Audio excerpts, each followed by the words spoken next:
everyone, welcome back to Chemistry Tactics. We have already started Stereochemistry chapter.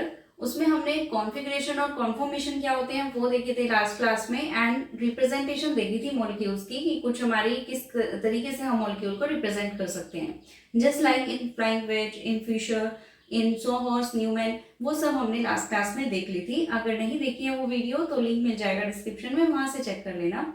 आज हम start करने वाले हैं उसी एग्जाम्पल से जो हम कॉन्फ़िगरेशन और कॉन्फॉर्मेशन पढ़ रहे थे, उनके डिफरेंस को हमने देखा था. आज कुछ उन्हीं के एग्जाम्पल हम उन्हीं से स्टार्ट करते हैं. तो ये देखो, यहाँ पर 3 एग्जाम्पल दिए हुए हैं. आपको इन तीनों में बताना है कि कौन सी चीज जो है कॉन्फॉर्मेशन है और कौन सी कॉन्फ़िगरेशन है. हमने देखा था कॉन्फॉर्मेशन में क्या होता है, एक बॉन्ड फिक्स होता है, बाकी सबकी पोजिशन चेंज हो जाती है. कॉन्फ़िगरेशन में हमने क्या देखा था कि कोई 2 बॉन्ड हमारे सेम रहते हैं बट 2 बॉन्ड चेंज हो जाते हैं. अब वो 2 बॉन्ड चेंज होना कैसे पॉसिबल है? कॉन्फॉर्मेशन में तो रोटेशन से पॉसिबल है, बट कॉन्फ़िगरेशन में वो 2 बॉन्ड आपस में कैसे रोटेट करें, कैसे चेंज करेंगे, तो वो हम देख रहे थे कि रोटेशन से तो पॉसिबल नहीं हो रहा था, या तो उन दोनों बॉन्ड्स को ब्रेक करना पड़ेगा तब जाकर वो एक दूसरे के साथ लगेंगे. अब यहाँ पर हमारे कुछ एग्जाम्पल हैं उसी तरह से कि कॉन्फ़िगरेशन है या कॉन्फॉर्मेशन है. तो देखो यहाँ पर ये वाला जो मॉलिक्यूल दिया हुआ है, इसकी रोटेशन के बाद में ये वाली पोजीशन चेंज, मतलब रोटेशन के बाद ये वाली बनी है इसकी स्ट्रक्चर. अब इसके स्ट्रक्चर को इस तरीके से बनाया है, तो ये कैसे किया होगा, कुछ रोटेट किया होगा यहाँ पर, तभी तो ये ऊपर की साइड चला गया है ना. तो यहाँ पर हमने इस वाले बॉन्ड और इस वाले बॉन्ड के साथ रोटेशन की है, यानी इन दोनों बॉन्ड के अराउंड रोटेशन की है, बाकी सब फिक्स रखा है. तो इन चीजों को फिक्स रखा है, ये तो ऊपर की साइड है, इसको फिक्स रखा है, यहाँ की साइड है. सिर्फ चेंज कहाँ आ रहा है, इन पोजिशंस में, यानी इन दोनों बॉन्ड्स में. इन दोनों बॉन्ड्स को हमने रोटेट कर दिया, ठीक है. यानी इसको जब हमने रोटेट किया होगा, किस तरीके से रोटेट किया होगा, इसको इमेजिन करो कि इसको हमने इस तरीके से ये रोटेट कर दिया होगा, ठीक है. उससे हमारी ये वाली स्ट्रक्चर बन गई. अब स्ट्रक्चर तो दोनों सेम ही है, क्योंकि हमारे बॉन्ड फिक्स थे. बॉन्ड फिक्स होने की वजह से ये वाली कॉन्फॉर्मेशन, ये वाली स्ट्रक्चर और ये स्ट्रक्चर दोनों सेम ही है. तो हम कह सकते हैं कि ये वाली जो चीज है हमारी, ये कॉन्फॉर्मेशन है, क्योंकि कॉन्फॉर्मेशन में हमारी सिर्फ बॉन्ड के अराउंड रोटेशन होती है. तो ये बॉन्ड हमारे बाकी के फिक्स हैं, सिर्फ इनके अराउंड रोटेशन हो गई है, ठीक है. अब सेकेंड वाले में देखो, इसमें ये वाली जो पोजिशन है, पहले ये ट्रांस थे हमारे, देखो ये वाला डबल बॉन्ड, ये वाला डबल बॉन्ड ट्रांस है, ये वाला तो ट्रांस है, लेकिन ये हमारा हाँ ये भी ट्रांस है. तो इसमें क्या हो रहा है, देखो ट्रांस ट्रांस और दोनों ट्रांस, यहाँ पर ट्रांस ही है सब कुछ. तो यानी हुआ क्या है, सिर्फ इस वाले बॉन्ड के अराउंड रोटेशन हुई है. इस वाले बॉन्ड को हमने जस्ट थोड़ा सा रोटेट कर दिया है. हाँ, तो इस वाले बॉन्ड को हमने जस्ट थोड़ा सा रोटेट कर दिया है. इसको रोटेट करने से क्या हो गया है कि ये वाली जो कॉन्फॉर्मेशन थी हमारी, वो कुछ इस टाइप से बन गई है. तो क्योंकि पहले भी हमारा ये ट्रांस था, ये भी ट्रांस, ये भी ट्रांस, तो ये भी ट्रांस, कोई चेंज आया ही नहीं है, ठीक है, कोई चेंज नहीं आया है. इसका मतलब ये क्या है हमारी, ये भी कॉन्फॉर्मेशन है, ये भी कॉन्फॉर्मेशन है. अब यहाँ देखो, ये दोनों चीजें क्या दी हुई हैं, ये सिस है हमारी, यहाँ अगर देखा तो ट्रांस हो गई है. अब ये कैसे पॉसिबल हुआ होगा कि सिस का ट्रांस बना दिया? तो ये वाली पोजीशन रोटेशन से तो पॉसिबल नहीं है. अगर आप इसको रोटेट करते, अगर आप इसको इस बॉन्ड के अराउंड रोटेट करते, मान लो इसको आपने इस तरीके से रोटेट किया होता, तो फिर तो ये इस तरीके से बनता, ये वाली चीज रोटेशन से जस्ट इधर आ जाती, तो फिर तो ये सीधे रहना चाहिए था, ये पोजीशन होनी चाहिए थी. लेकिन हो क्या गई एक्चुअल में, ये वाली. तो ये कैसे हुई होगी, ये हमारी चेंज हुई होगी कुछ ब्रेक करने से, ठीक है. बॉन्ड को ब्रेक करके यहाँ पे लगा दिया गया है, ठीक है. तो ये वाली चीज हमारी क्या होती है, कॉन्फ़िगरेशन. तो मेन बात यह है कि कॉन्फॉर्मेशन में हमारी सिर्फ रोटेशन होती है, स्ट्रक्चर तो सेम ही रहती है. चाहे आप एक स्ट्रक्चर को कितने भी तरीके से लिख लो, वो कॉन्फॉर्मेशन है, रोटेशन से पॉसिबल है वहां पर. लेकिन कॉन्फ़िगरेशन में हमारे रोटेशन नहीं हो सकते, वहां पर बॉन्ड ब्रेकिंग ही ऑप्शन बचता है, उसी से हमारे चेंज हो सकती है स्ट्रक्चर, बॉन्ड ब्रेकिंग से अदरवाइज नहीं होगी. तो ये तो हमने कुछ एग्जाम्पल देखे हैं हमारे कॉन्फ़िगरेशन या कॉन्फॉर्मेशंस के. और भी आएंगे, धीरे धीरे हम कुछ क्वेश्चंस करेंगे तो उसमें और क्लियर हो जाएगा कौन से कॉन्फॉर्मेशन होते हैं, कौन से कॉन्फ़िगरेशन. अभी हम आज जो नया टॉपिक स्टार्ट करने वाले हैं वो है हमारा आरएस नोमेनक्लेचर. आरएस नोमेनक्लेचर क्या होती है?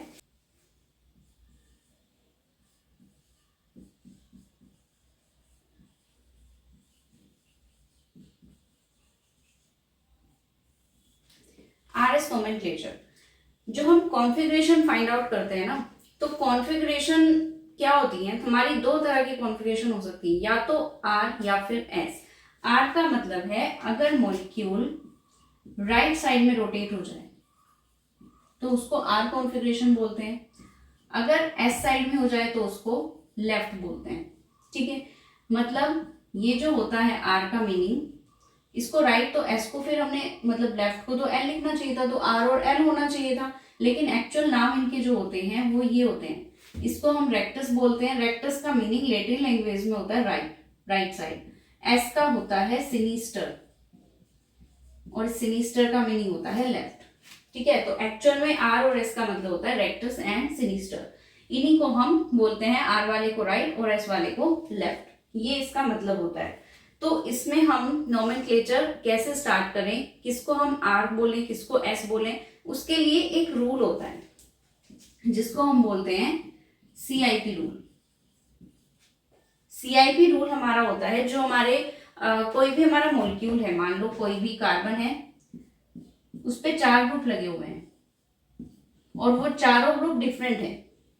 ये तो आपको पता ही होगा कि अगर हमारा कोई भी कार्बन है उस पे 4 डिफरेंट ग्रुप लगे होते हैं तो वो हमारा एक कायरल मॉलिक्यूल होता है।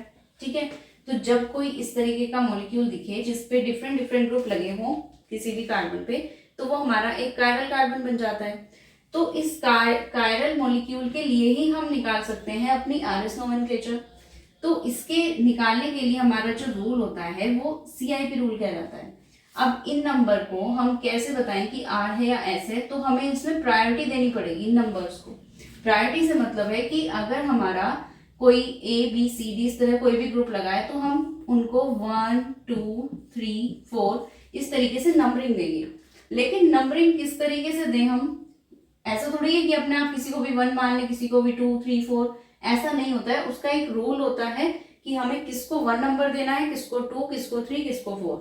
बस आपको ये देखना है कि जब आप एक बार नंबर दे दोगे किसी को, फिर आपको देखना है कि 1 2 3, मतलब 1 2 और 3 इस तरफ जाना है आपको, 1 से 2 2 से 3। तो जब आप 1 2 3 जाओगे तो उसमें आप देखोगे कि इस तरीके की रोटेशन आपको दिख रही है, क्लॉकवाइज रोटेशन। तो अगर हमारी क्लॉकवाइज रोटेशन होती है तो R कॉन्फ़िगरेशन होता है, और अगर यही चीज हमारी लेफ्ट में हो जाए तो S होता है, मतलब काउंटर क्लॉकवाइज हो जाए या एंटी क्लॉकवाइज हो जाए तो S होता है। ये तो हमें चलो पता है कि RS नोमेनक्लेचर हम ऐसे निकालते हैं कि पहले हम प्रायोरिटी देते हैं और फिर हम उनको रोटेट करके देखते हैं, क्लॉकवाइज है तो R, एंटी क्लॉकवाइज है तो S। लेकिन मेन बात आती है कि प्रायोरिटी कैसे दें, मेन चीज यही है हमारी, और इससे रिलेटेड क्वेश्चंस आते हैं एग्जाम में आएगा, आपका क्वेश्चन दे देंगे, आपको बताना है कि इसकी नोमेनक्लेचर मतलब निकाल के उसका R या S ये क्या होगा वो बताना है आपको। तो वो कॉन्फ़िगरेशन तभी निकाल पाओगे जब पता होगा कि प्रायोरिटी कैसे देते हैं। तो उसके लिए हमारा रूल लगता है CIP रूल।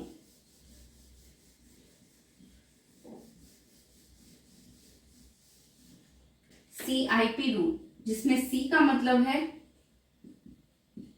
Can, इनगोल्ड and प्रेलोग। ये और कुछ भी नहीं है, ये किसी साइंटिस्ट थे 3, उनके नाम हैं, उनकी शॉर्ट फॉर्म दे रखी है नाम की आपको CIP, उसी को हमने रूल बना दिया CIP रूल। इन तीनों साइंटिस्ट ने मिलकर ये वाला रूल जो है डिस्कवर किया था, तो इसको हमने बोल दिया CIP रूल। वैसे इंपॉर्टेंट तो नहीं है, इंपॉर्टेंट क्या, साइंटिस्ट का नाम तो कौन पूछा है आपको, लेकिन जो ये साइंटिस्ट हैं इनका अगर पूरा नाम हम देखें तो ये होता है रॉबर्ट सिडनी कैन। ये इनका पूरा नाम है, रॉबर्ट सिडनी कैन। आई से ये जो इन्वॉल्व है ये है क्रिस्टोफर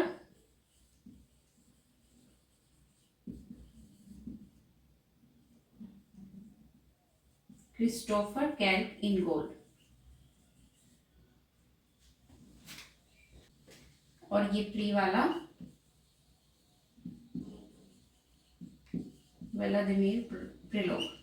तो ये साइंटिस्ट थे हमारे, एक्चुअल नाम तो ये हैं तीनों, और उसको हमने शॉर्ट फॉर्म में लिख दिया Cahn Ingold Prelog. Robert Sidney Cahn, Christopher Kelk Ingold and Vladimir Prelog. ठीक है, ये तीनों साइंटिस्ट ने मिलकर ये डिस्कवर किया था, इसलिए उनकी शॉर्ट फॉर्म हमारा ये कैन, इनगोल्ड और प्रिलोग रूल इसको हम बोलते हैं। तो इस रूल के अकॉर्डिंग क्या होता है वो देखते हैं। The substituent the substituent with highest atomic number, substituent with highest atomic number will be assigned as number 1.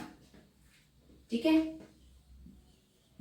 Next is 2, then 3 and then 4, इस तरीके से. ठीक है. हम इस तरीके से जो है 4 तक ही होगा ना ये, क्योंकि 4 ही होते हैं हमारे पैरेलल सेंटर पे जो सब्स्टिट्यूएंट लगे होते हैं. तो हम उन सब्स्टिट्यूएंट को हाईएस्ट एटॉमिक नंबर के बेस पे नंबरिंग देंगे.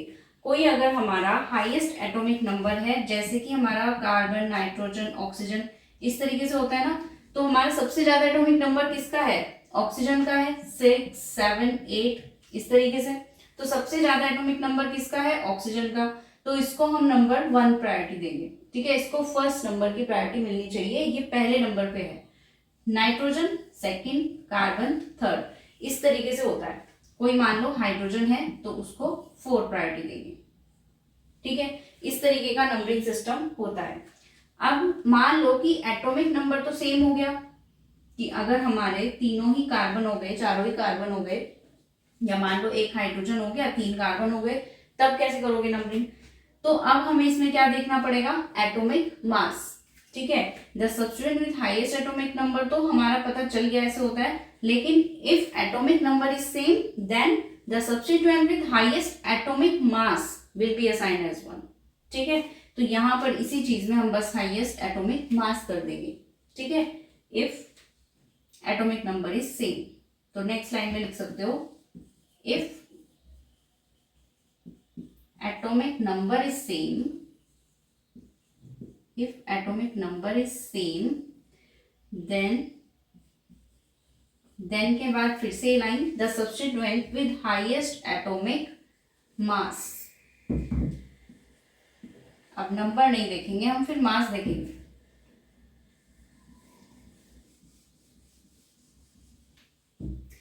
मान लो कोई इस तरीके से दिया हुआ है हमें, एक CH3 ग्रुप दिया हुआ है, एक CHO ग्रुप है, एक COH ग्रुप है और एक हाइड्रोजन है. तो अब इसमें सबसे ज्यादा एटॉमिक मास किस वाले नंबर का है, किस वाले सब्स्टिट्यूएंट का है? देख रहे हो, इसमें 2 ऑक्सीजन है, ऑक्सीजन का 16, 2 का तो 32 हो जाएगा. तो ये तो सबसे पहले नंबर पे आने वाला है. फिर आता है हमारा CHO सेकेंड नंबर, CH3 इसमें कोई ऑक्सीजन ही नहीं है, इसका एटॉमिक मास कम होगा, 3 नंबर, और हाइड्रोजन 4 नंबर. तो इस तरीके से प्रायोरिटी देंगे. ठीक है ना. तो ये हमारा एक रूल होता है, CIP रूल. तो इस तरीके से हम इसको नंबरिंग देते हैं. राइट. तो 2 पॉइंट्स तो हो गए हमारे. अब एक थर्ड पॉइंट और लिखो.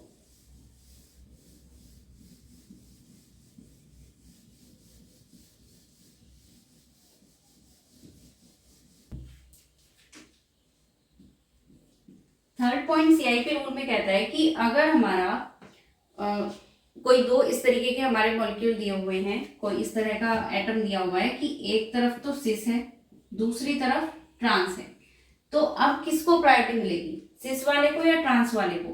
तो जिस साइड सिस वाला सब्स्टिट्यूएंट लगा होगा उसको प्रायोरिटी मिलेगी सबसे पहले. यानी इसको आप नंबरिंग 1 दोगे, इसको नंबरिंग 2 दोगे. ठीक है. इस तरीके से होगा.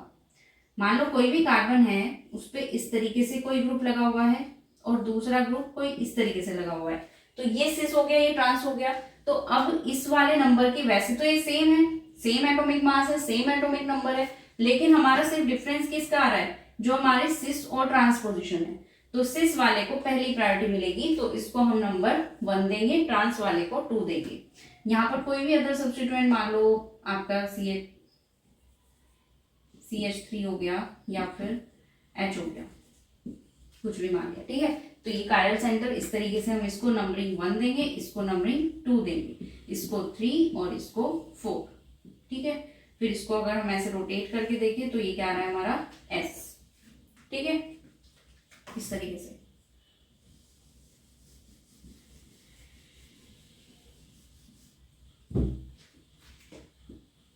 कहीं पे ऐसा हो सकता है कि हमारे कई सारे कायरल सेंटर हो, ठीक है। एक कायरल सेंटर तो हमारा ये दिया हुआ है, ठीक है। इसके इधर भी कोई कायरल सेंटर हो, इसके इधर भी, मान लो कि ये भी हमारा कोई कायरल सेंटर है और ये भी कोई कायरल सेंटर है, और इस वाले के लिए हमें आरएस नोमेनक्लेचर फाइंड आउट करनी है। तो अगर ये वाला हमने पहले ही निकाल दिया इस तरीके से, जो हम प्रायोरिटी देकर, ये हमने मान लिया कि आर आया है और ये वाला एस आया है। तो अब अगर हमें इस बीच वाले की निकालनी है तो अब कैसे करेंगे? अब यहाँ पर तो मान लो चलो कोई भी ग्रुप लगा हुआ है, लेकिन इन दोनों का same atomic number, same atomic mass, cis trans का कोई चक्कर नहीं। अब क्या करें हम यहाँ पर, अब किसे प्रायोरिटी देंगे? तो अब यहाँ पर आर वाले को पहली प्रायोरिटी मिलेगी, एस वाले को सेकंड। तो आर वाले को मिलती है फर्स्ट प्रायोरिटी और एस वाले को मिलती है सेकंड प्रायोरिटी, ठीक है। लेकिन यहाँ पर भी ध्यान रखना, एटॉमिक नंबर और मास वाली चीज सबसे पहले आएगी। अगर यहाँ पर कोई ऑक्सीजन वाला ग्रुप लगा होगा OH, तो फिर इसी की फर्स्ट प्रायोरिटी होगी। ऐसा नहीं है कि फिर आप आर को फर्स्ट प्रायोरिटी दे दोगे, फिर आप दोगे तो एटॉमिक मास के अकॉर्डिंग ही सबसे पहले, लेकिन उसके बाद में फिर इसको क्या मिल जाएगी, 2, और इसको फिर 3, फिर इस तरीके से होगा, ठीक है ना। पहली प्रायोरिटी तो एटॉमिक नंबर और एटॉमिक मास ही होनी चाहिए, बाकी ये बाद की बात है, ठीक है।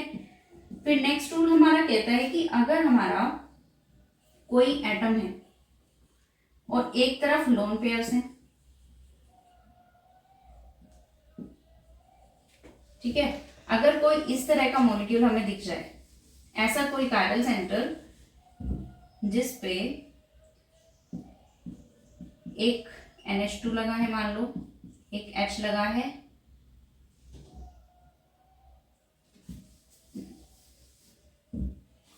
अब मान लो कोई कायरल सेंटर इस तरीके से है, मान लो नाइट्रोजन है, उस पे एक CH3, एक H, एक OH, और इसके लोन पेयर्स तो इसके पास है ही, इस तरह से बना हुआ है। तो अब क्या होने वाला है इस पे, इस वाले मॉलिक्यूल में हम सबसे पहले एटम या लोन पेयर में से किसको प्रायोरिटी दें? अब क्योंकि ये तो कंफ्यूजन हो जाएगा कि लोन पेयर को दे या नहीं, तो पहले हम इस बार एटॉमिक नंबर को ही, मतलब एटॉमिक मास को ही पहली प्रायोरिटी देनी है। फर्स्ट प्रायोरिटी तो यही रहने वाली है, दूसरी प्रायोरिटी ये हो जाएगी अब, ठीक है। बाकी की फिर उसके बाद होंगी 3 और 4। एटॉमिक मास और नंबर तो सबसे पहले है, एटम्स को तो सबसे पहले देनी है और फिर लोन पेयर्स को दूसरी प्रायोरिटी देनी है, ठीक है। ये रूल हो गए। ये इसलिए आपको इंपॉर्टेंट हो जाती है ये वाली चीज, क्योंकि इस तरह के क्वेश्चंस आते हैं, ठीक है। अब हम कुछ एग्जांपल लेते हैं आरएस नोमेनक्लेचर फाइंड आउट करने के लिए। ये है हमारा लैक्टिक एसिड का एग्जांपल। तो इस वाले एग्जांपल में हमें सबसे पहले तो इस वाली चीज को क्या करना है, इसको हम आरएस नोमेनक्लेचर तो फाइंड आउट करेंगे इसका, इसको हम सबसे पहले फिशर में चेंज कर देते हैं। इसको हमें फिशर में चेंज करना है। लास्ट क्लास में देखा था ना कैसे कैसे हम चेंज करते हैं, तो इसको अगर हम चेंज करना चाहें तो कैसे चेंज करेंगे ये बताओ। तो इसके लिए हम क्या करते हैं, देखो ये जो हमारे मॉलिक्यूल लगे हुए हैं, आपको मैं अगर बता दूं किस तरीके से हैं, तो देखो ये जो OH ग्रुप है ये आगे की साइड है हमारा, इसको मान लो कि ये वाला ग्रुप OH है हमारा, आगे की साइड है। ये H ग्रुप है जो पीछे की साइड है, एक लगा हुआ है CH3 इसका प्लेन में, और एक COH और है जिसकी पोजीशन ये भी हमारा इन द प्लेन है, ठीक है। CH3 और ये दोनों पोजीशन सेम ही है, ये वाला, ठीक है। इसको देख पा रहे हो, इस तरीके से है ये वाला मॉलिक्यूल कि OH आगे की साइड, ये H पीछे की साइड, और ये दोनों हमारे इस तरीके से प्लेन में। अगर हमें इसको क्या करना है, मान लो कि हम इसको 90 डिग्री रोटेट कर दें। 90 डिग्री रोटेट करने से क्या होगा, इन द प्लेन ऐसे ये रोटेशन आएगी। अब ऐसी रोटेशन करने से देखो क्या हुआ है, ध्यान से देखना क्या हुआ है। 90 डिग्री रोटेट करने से क्या हो रहा है, इसको 90 डिग्री रोटेट कर लो। अब 90 डिग्री रोटेट करने से क्या दिखा आपको, ये वाले जो दोनों ग्रुप थे हमारे, अब वो तो आगे की साइड आ गए हैं। ये वाला जो हमारा ग्रुप था ये बैक साइड चला गया है, जो COH ग्रुप था हमारा, और ये हमारा अब भी इन द प्लेन है, वर्टिकल लाइन में, ठीक है। तो अब क्या होने वाला है, देखो कहने का मतलब ये है कि ये जो हमारे दोनों ग्रुप आए हैं H एंड OH, ये दोनों ना अब आगे की साइड आ चुके हैं 90 डिग्री रोटेशन से।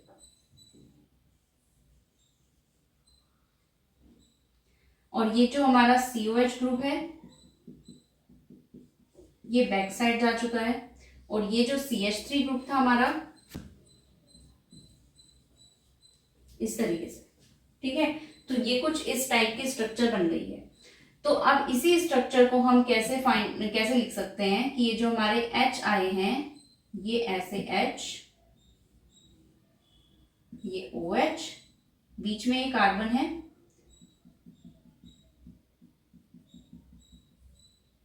ये वाला हमारा COH एंड ये CH3। तो ये बन गई हमारी फिशर। इसको हम चाहे तो ऐसे भी लिख सकते हैं H CH3OH एंड COOH। यही तो होता है फिशर में। मेनली फिशर प्रोजेक्शन किस तरीके से होती है, जो दोनों ग्रुप होते हैं ना हमारे वर्टिकल लाइंस पे, वो दोनों आगे की साइड होते हैं, और ये जो हमारे हॉरिजॉन्टल लाइन होती है ये थोड़े से बैक साइड होते हैं, ठीक है। तो अभी हमने जैसे देखा उसकी रोटेशन करके, तो हमें उससे पता चल गया कि वो रोटेशन से किस तरीके से चेंज हुए हैं। तो ये होती है हमारी फिशर। अब हमें इसको प्रायोरिटी देनी है। हम यहाँ पर भी दे सकते थे, फ्लाइंग वेज में भी हम कर सकते हैं आरएस नोमेनक्लेचर, फिशर में भी कर सकते हैं। तो हम करते हैं फिशर में, इसकी नोमेनक्लेचर फाइंड आउट करते हैं कैसे आएगी, आर या एस। तो सबसे पहले तो हमें इसमें हाईएस्ट प्रायोरिटी देखनी है किस चीज की, एटॉमिक नंबर की। सबसे ज्यादा एटॉमिक नंबर किसका होता है, कार्बन, हाइड्रोजन और ऑक्सीजन में ऑक्सीजन का। तो इसको तो हमने फर्स्ट प्रायोरिटी दे दी। COH कार्बन को देंगे, सॉरी देखो अभी नहीं देंगे, पहले देखते हैं। कार्बन तो दोनों ही है, देखो कार्बन तो दोनों ही है, यहाँ पर कार्बन CH3 भी है एंड COH भी है। लेकिन अब यहाँ पर एटॉमिक नंबर वाला फॉर्मूला तो काम नहीं आएगा, एटॉमिक मास देखना पड़ेगा। एटॉमिक मास किसका ज्यादा होगा, COOH। तो इसको सेकंड प्रायोरिटी देंगे, फिर इसको थर्ड दे देंगे। जब एक बार 1 दे चुके हो उसके बाद तो 2 3 ही हाईएस्ट होंगी ना, 2 वाली सेकंड हाईएस्ट हो जाएगी ना, तो इसलिए 2 3 और इसको 4। तो जब इस तरीके से हम फाइंड आउट करते हैं तो इसमें हम देखते हैं 1 2 3 रोटेशन कुछ इस तरह, और ये क्लॉकवाइज डायरेक्शन में रोटेशन है, दैट मीन्स ये R हो जाएगा, ठीक है। अगर आपने इसको R लैक्टिक एसिड बोल दिया है तो गलत हो चुका है। तो अगर इसको R दे दिया है तो ये गलत हो चुका है। गलत क्यों हो गया है, क्योंकि जब हमारा यहाँ पर एक इंपॉर्टेंट चीज होती है लोवेस्ट प्रायोरिटी ग्रुप की, लोवेस्ट प्रायोरिटी ग्रुप या एटम,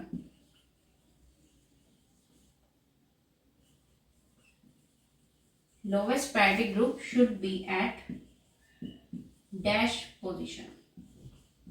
चाहे वो आपका फ्लाइंग वेज हो या वो फिशर हो, उसमें हमारी वो डैश पोजीशन पे होना चाहिए। अगर ये H हमारा डैश पे नहीं है तो उसको किसी ना किसी तरीके से रोटेट करके लाना पड़ेगा आपको, ठीक है। अगर ला पा रहे हो ठीक है, नहीं ला पा रहे हो तो भी यहाँ पर एक रूल है कि अगर आप इसको यहाँ पर रोटेट ना करके डायरेक्ट भी निकालना चाहते हो तो वो कैसे निकल जाएगा। अगर आपने इसको यहाँ पर R दे दिया है और ये H आप देख रहे हो कि ये वर्टिकल लाइन पे है, ये वाली लाइन जो है वर्टिकल है, तो बस आपको इसको चेंज कर देना है इनटू S। फाइनल आंसर में आपका ये S आ जाएगा, ओके। तो इस तरीके से होते हैं ये। तो ये वाली चीज पे खास ध्यान रखना है कि लोवेस्ट प्रायोरिटी ग्रुप हमेशा डैश पोजीशन पे होना चाहिए। अगर नहीं है तो उसको हम लाते हैं, और अगर फिशर में आप नहीं भी करना चाह रहे हो उसको चेंज, तो डायरेक्टली आप ऐसे भी लिख सकते हो कि ये अगर आना R था लेकिन आएगा क्या S, क्योंकि ये वर्टिकल लाइन पे है, ठीक है ना, ओके। तो यहाँ पे हमारा जो लैक्टिक एसिड है हम कह सकते हैं कि ये कौन से टाइप का लैक्टिक एसिड है, S लैक्टिक एसिड, ठीक है। इसका नाम अगर हम दें तो ये होगा हमारा S लैक्टिक एसिड। अगर S लैक्टिक एसिड है तो क्या हम इसको R लैक्टिक एसिड में चेंज कर सकते हैं, कैसे करेंगे अब इसको देखते हैं। ये आया था हमारा S लैक्टिक एसिड। अब हम इसमें ना कुछ चेंजेस करके देखते हैं कि जो ये हमारी फिशर पोजीशन होती है, प्रोजेक्शन होती है, इसमें क्या क्या चेंजेस आते हैं। अगर हम यहाँ पर इसको 180 डिग्री रोटेट कर रहे हैं, सबसे पहले तो 180 डिग्री रोटेशन करते हैं, और रोटेशन किस तरीके से करनी है आपको, इस प्लेन के अकॉर्डिंग, मतलब इस तरीके से रोटेट करना है। ऐसे नहीं करनी है कि इसको आप ऐसे कर दो। अगर आपने इसको ऐसे रोटेट कर दिया फिर तो इनकी पोजीशंस चेंज हो जाएंगी। तो जो हमारा वर्टिकल लाइन थी वो हॉरिजॉन्टल, मतलब डैश और जो वेज है उसमें फर्क आएगा, ठीक है, चेंज हो जाएगा, डिफरेंस होगा। लेकिन अगर आप इसको इस प्लेन से ऐसे रोटेट करोगे तो हम देख रहे हैं क्या डिफरेंस आएगा, ठीक है ना। ऐसे नहीं देखना है रोटेशन को, प्लेन के अकॉर्डिंग देखना है। इस वाले प्लेन में इस तरीके से रोटेट नहीं करना है, सिर्फ ऐसे रोटेट करना है, ठीक है। तो अब हम क्या कर रहे हैं, यहाँ पर जो हमारा ये CH3 है, ये जो ग्रुप लगे हुए हैं, इनको हमें 180 डिग्री ऐसे रोटेट करना है। तो 180 डिग्री रोटेशन यानी ये जो एंगल है पूरा 180 का है, तो हमें अगर इस पूरे ही बोन को रोटेट करना होगा तो क्या हो जाएगा, ये रोटेट करने से जो CH3 है वो नीचे साइड, COH ऊपर की साइड, OH इस साइड, H इस साइड हो जाएगा या नहीं। देखो ध्यान से, इसको अगर हम यहाँ से ऐसे की करके 180 डिग्री रोटेट कर दें, यानी ऐसे, इस वाले को भी हमने 180 डिग्री रोटेट कर दिया, तो क्या हो रहा है, यहाँ पर जो ये वाला ग्रुप है COH ऊपर की साइड आ रहा है और ये वाला जो ग्रुप है वो इधर आ रहा है, ऐसे, ठीक है। अब हम इसको नंबरिंग देते हैं। अब हम दोबारा देखते हैं कि ये हमारा क्या इसका नोमेनक्लेचर आएगा, 1 2 3 4। अब इसको चेंज करो, 1 2 3, क्या हो रहा है R, लेकिन H अब भी कहाँ है, वर्टिकल पे है, तो चेंज किसमें हो जाएगा, S में। तो यानी जो कॉन्फ़िगरेशन हमारी पहले थी वही अब भी है। अगर आपने 180 डिग्री रोटेट कर दिया तो भी हमारा क्या बनने वाला है, S लैक्टिक एसिड ही आने वाला है, ठीक है। अब हमने इसको 90 डिग्री रोटेट करना है, ठीक है। अब देखो कैसे चेंज आएगा, 90 डिग्री रोटेट करना है, तो इसको अगर हम यहाँ पर सिर्फ 90 तक रोटेट करें, 180 तो पूरा 180 हो जाएगा, इसको सिर्फ इतना रोटेट करना है, यानी जो ये वाला ग्रुप है हमारा वो इधर आना चाहिए, ये इधर आना चाहिए, ये इधर और ये इधर, इस तरीके से 90 डिग्री रोटेट होगा। तो कर दो इसका रोटेशन, ये CH3 जो है इस साइड आ जाएगा, उसके नेक्स्ट वाला ग्रुप उससे नेक्स्ट साइड, COH ग्रुप इस साइड और H इस साइड, ये आ जाएगा। अब इसको प्रायोरिटी दो, 1 2 3 4, इस तरीके से दिया। अब देखो 1 2 और 3, 4 को नहीं देखना होता, हमें सिर्फ 1 2 3 की पोजीशन देखनी होती है, 1 2 3। तो जहां पर 1 2 3 रोटेट कर रहे हैं, तो ये क्या रोटेशन हो रही है, क्लॉकवाइज रोटेशन हो रही है, तो क्या आना चाहिए, R आना चाहिए। क्या चेंज करेंगे एस में, बिल्कुल नहीं करेंगे, क्योंकि यहाँ पर जो हाइड्रोजन है इस बार वो हॉरिजॉन्टल पे है, और हॉरिजॉन्टल का मतलब होता है डैश, ठीक है ना। डैश पोजीशन पे ऑलरेडी H प्रेजेंट है, तो इस बार हम इसको चेंज नहीं करेंगे इनटू S, ये हमारा R ही आएगा। दैट मीन्स हम कह सकते हैं कि ये हमारा R लैक्टिक एसिड आया है इस बार। कैसे, 90 डिग्री रोटेशन से। तो देखा आपने 180 से तो कोई चेंज नहीं आया था कॉन्फ़िगरेशन में। अगर आप मॉलिक्यूल को 180 डिग्री रोटेट कर भी देते हो तो कोई चेंज नहीं आता है, अगर आप 90 डिग्री रोटेट करते हो तो कॉन्फ़िगरेशन में चेंज आता है, ठीक है ना। अब हम करते हैं कुछ और चेंजेस, इसी ग्रुप में हम कुछ और चेंज करके देखते हैं। अब हमारा R लैक्टिक एसिड है। अब देखो हमने क्या मान लिया कि ये जो हमारा काम करो, ठीक है, यहां से चेंज करते हैं। अब हमने मान लिया कि ये जो COH है इन प्लेन, इसको हम प्लेन में रहने देते हैं, हमें इसे चेंज नहीं करना, सिर्फ एक बॉन्ड को फिक्स रख देते हैं कि हमें सिर्फ COH को यहाँ पर फिक्स रखना है। बाकी की पोजीशन चेंज करके देखते हैं क्या होता है। इस H को इधर ले आते हैं, CH3 को इधर और OH को इधर, तो ये क्या चेंज करेगा, OH इधर आएगा, H यहाँ एंड CH3 यहाँ। ऐसा करने से अब देखो क्या चेंज आएगा, 1 2 3 एंड 4, 1 2 3। इस बार एंटी क्लॉकवाइज हो गया, एंटी क्लॉकवाइज का मतलब S हो गया, H हमारा ऑलरेडी हॉरिजॉन्टल पे है, चेंज नहीं करने की जरूरत है, तो ये हमारा चेंज हो गया फिर से। हाँ चेंज नहीं हुआ है, सॉरी, ये तो S था ना, हाँ देखो S था पहले और अब भी S ही है, तो यानी ये हमारी कॉन्फ़िगरेशन चेंज नहीं हुई है। तो 180 डिग्री रोटेशन करो या COH को एक मतलब एक ग्रुप को एक प्लेन में रख के बाकी तीनों की पोजीशन चेंज करो तो कॉन्फ़िगरेशन सेम रहती है, चेंज नहीं होता है, ठीक है ना, ठीक है ना, ओके। अब हम एक काम करते हैं, इसी चीज में जो ये हमने किया है, इसी में हम एक काम और करते हैं कि जो हमारा ये H और OH है, H एंड OH, इसको इंटरचेंज करके देखते हैं क्या होता है। H और OH को इंटरचेंज कर देते हैं, यानी जो H है उसकी जगह OH कर देते हैं, OH की जगह H कर देते हैं, दो बॉन्ड को फिक्स रखते हैं, COOH एंड CH3 को सेम रखते हैं और इनको चेंज करते हैं ऐसे। तो वैसे तो इसको बिना नाम दिए ही आपको समझ आ जाना चाहिए कि अगर दो बॉन्ड फिक्स हैं, दो की पोजीशन चेंज हो रही है तो कैसे हो रही होगी, बॉन्ड ब्रेकिंग से हो रही होगी। वो हमारे कॉन्फ़िगरेशन होंगे, यानी कि जो R है वो S में चेंज हो जाएगा, ऐसे तो R में चेंज हो जाएगा। तो ये S से R में आना चाहिए। तो देखते हैं क्या ये हमारा R आएगा। तो नंबरिंग करते हैं 1 2 3 एंड 4। 1 2 3 किस में आया, S में आ गए। तो लेकिन इसको चेंज भी तो करना है ना, क्योंकि H हमारा वर्टिकल हॉरिजॉन्टल लाइन पे है, सॉरी हॉरिजॉन्टल लाइन पे है। शायद मैं वर्टिकल हॉरिजॉन्टल में थोड़ा कंफ्यूज हो रही हूँ, तो मैंने इसको शायद हो सकता है हॉरिजॉन्टल बोल दिया हो, पर ये वर्टिकल, ठीक है, ये हॉरिजॉन्टल है। तो H वाला जो बॉन्ड है हमारा वो किस पे है, H प्रेजेंट है हमारा हॉरिजॉन्टल लाइन पे है। होना किस पे चाहिए, वर्टिकल लाइन पे, डैश पे। तो इसलिए ये हमारा चेंज होके आ जाएगा R कॉन्फ़िगरेशन, ठीक है। तो कैसे चेंज हुआ है, जब दो की पोजीशन इंटरचेंज की, ठीक है ना। या तो 90 डिग्री रोटेट कर दो, या दो को फिक्स रख के दो को चेंज कर दो, तो कॉन्फ़िगरेशन में चेंज आएगा। और 180 पे चेंज कर दो, या फिर एक बॉन्ड फिक्स रख के तीन की पोजीशन चेंज कर दो, तो कोई चेंज नहीं आएगा। तो ये हमारा कॉन्फॉर्मेशन हो गया, वो हमारा कॉन्फ़िगरेशन हो गया, ठीक है ना। तो ये सारी कहानी बताई गई है आपको। इसमें आपको दो चीजें पता चल गई, कुछ तो रूल्स पता चल गए कि कैसे कैसे रोटेशन से चेंजेस आएंगे, और RS निकालना भी आ गया, ठीक है। अब हम कुछ और एग्जांपल लेते हैं RS नोमेनक्लेचर की। अब ये नेक्स्ट क्वेश्चन देखते हैं। दो हमें दी हुई हैं स्ट्रक्चर्स, हमें पहले तो इसमें ये बताना है कि कौन से हमारी कॉन्फॉर्मेशन है या फिर कॉन्फ़िगरेशन है। तो इनको सबसे पहले तो ध्यान से देखो कि इनमें कनेक्टिविटी किस तरीके से है।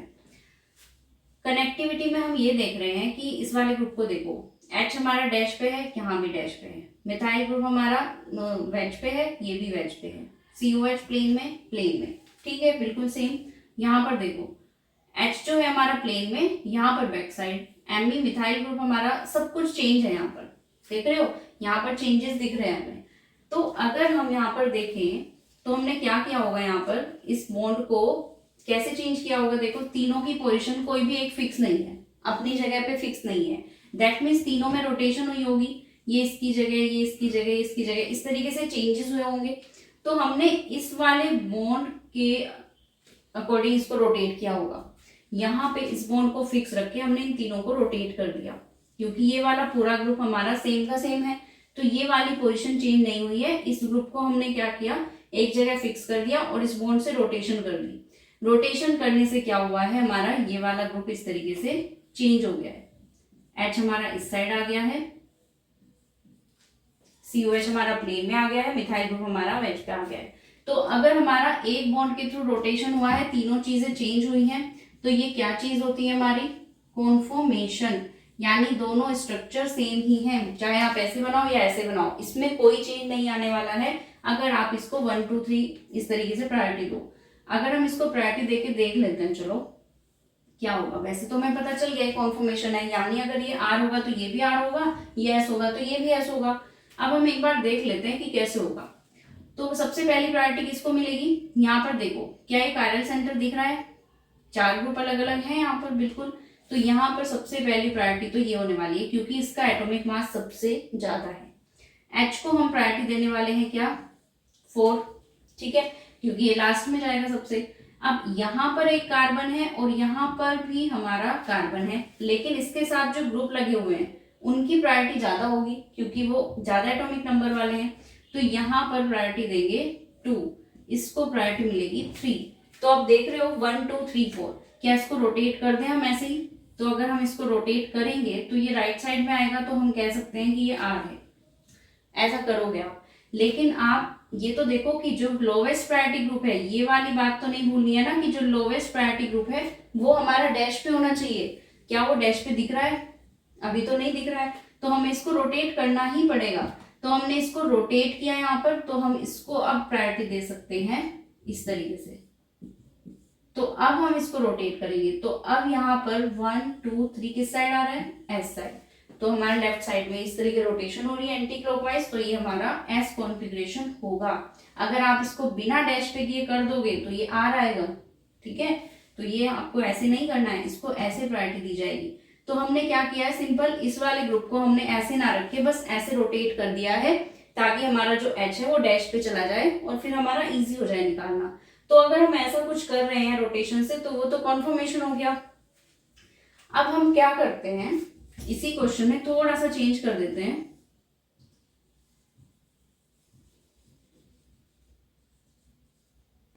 इसमें हम थोड़ा सा चेंज कर देते हैं कि ये जो हमारा ग्रुप है H, इसको हम इधर ही रखते हैं,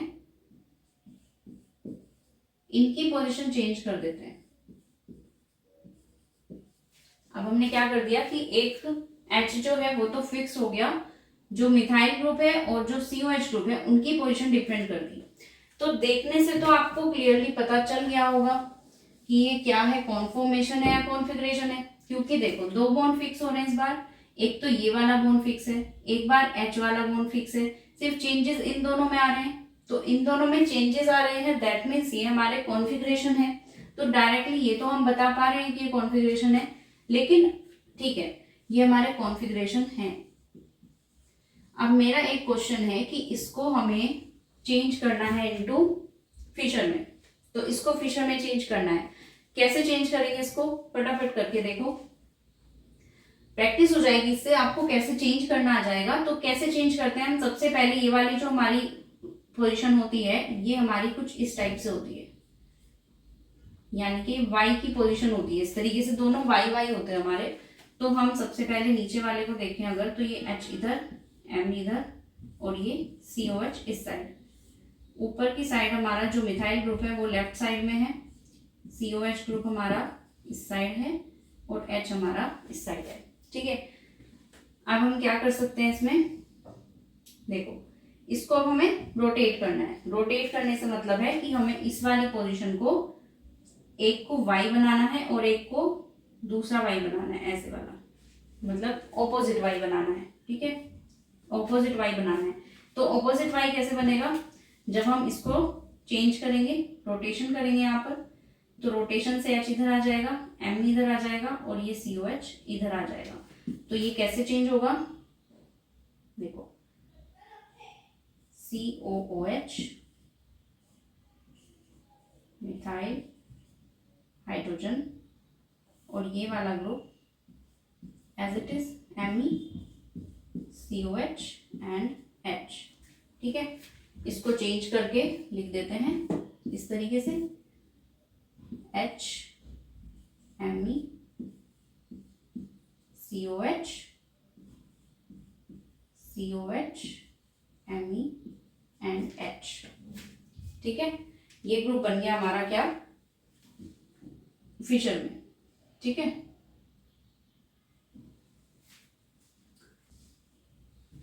ये हो गया। इसी तरीके से अगर हम इसको करना चाहें तो कैसे करेंगे, देखो ये भी हमारा कैसे दिया हुआ है, COOH Me H COOH,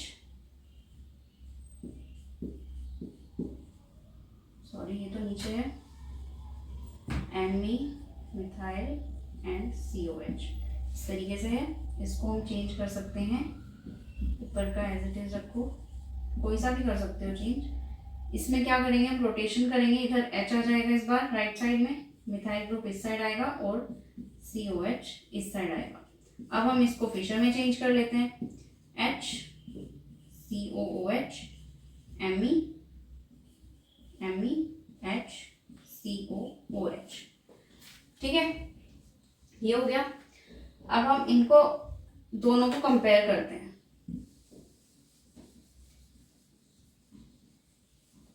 इन दोनों को ध्यान से कंपेयर करो। इसको मैं थोड़ा सा इसके पास बना देती हूँ, इजी हो जाएगा करना। इस साइड मिथाइल है, इस साइड COOH है, H इधर मिथाइल है, इधर H है, इधर COH है।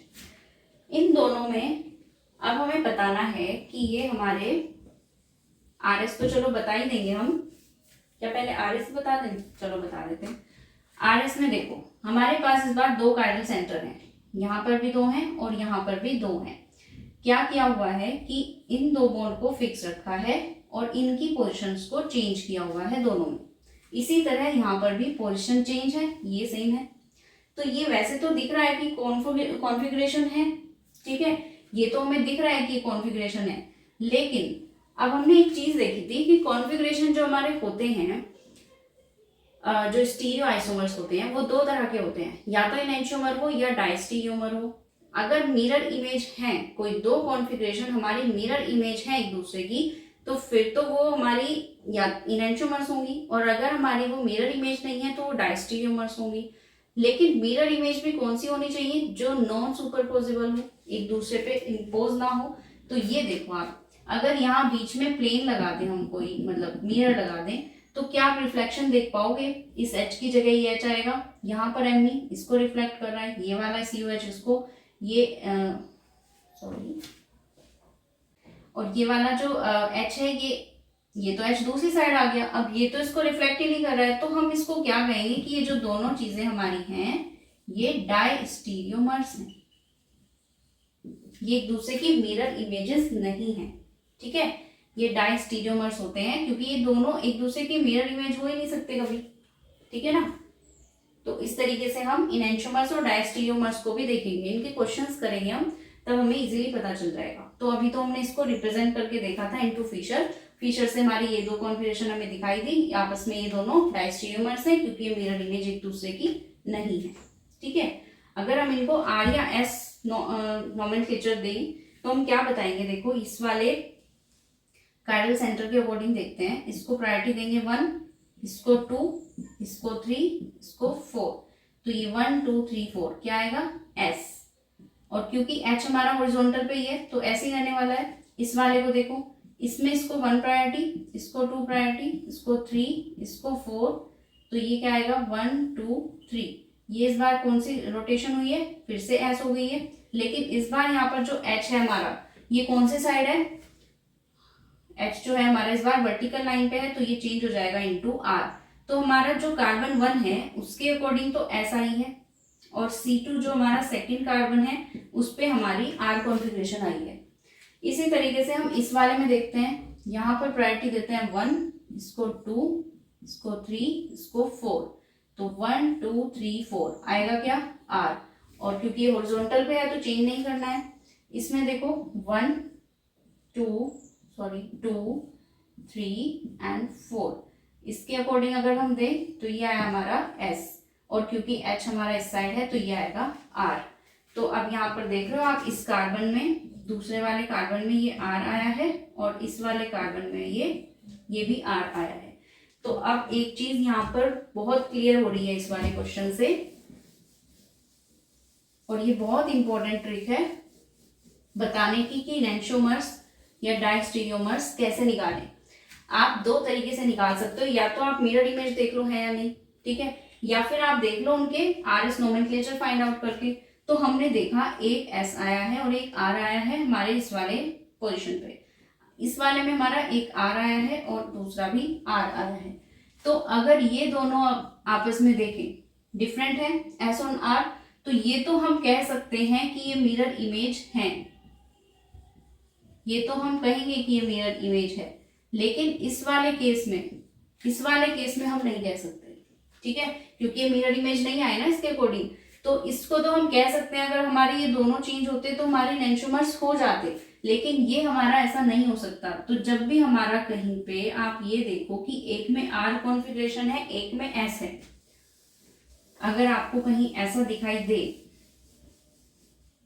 या फिर कहीं पे S दिखाई दे और उसके अपोजिट R दिखाई दे, तो ये चीज तो होती है हमारी इनेंटियोमर्स, ये चीज हमेशा इनेंटियोमर्स होंगे।